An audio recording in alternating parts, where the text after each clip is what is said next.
স্পন্দন গতি কাকে বলে? অভিকর্ষ ত্বরণ একটি লব্ধ রাশি, ব্যাখ্যা করো।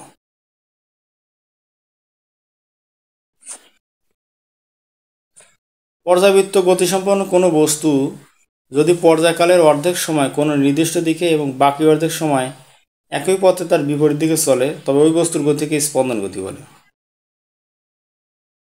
তাহলে আমরা কি শিখলাম? যে পর্যাবৃত্ত গতিসম্পন্ন কোনো বস্তু যদি পর্যায়কালের অর্ধেক সময় কোনো নির্দিষ্ট দিকে এবং বাকি অর্ধেক সময় একই পথে তার বিপরীত দিকে চলে, তবে ওই বস্তুর গতিকে স্পন্দন গতি বলে। ওকে, এরপরে আমরা পড়ব কি? অভিকর্ষ ত্বরণ একটি লব্ধ রাশি, ব্যাখ্যা করো। অভিকর্ষ ত্বরণ সমান বেগের পরিবর্তন ভাগ সময়। এখানে সময় হলো মৌলিক রাশি, কিন্তু বেগ হলো লব্ধ রাশি। বেগকে প্রকাশ করতে সরণ ও সময়ের উভয়ের প্রয়োজন হয়।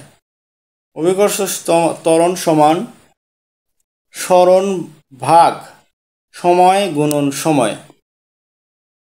অর্থাৎ অভিকর্ষ ত্বরণকে প্রকাশ করার জন্য সরণ এবং সময় দুটি মৌলিক রাশির প্রয়োজন হয়। এজন্যই অভিকর্ষ ত্বরণ একটা লব্ধ রাশি।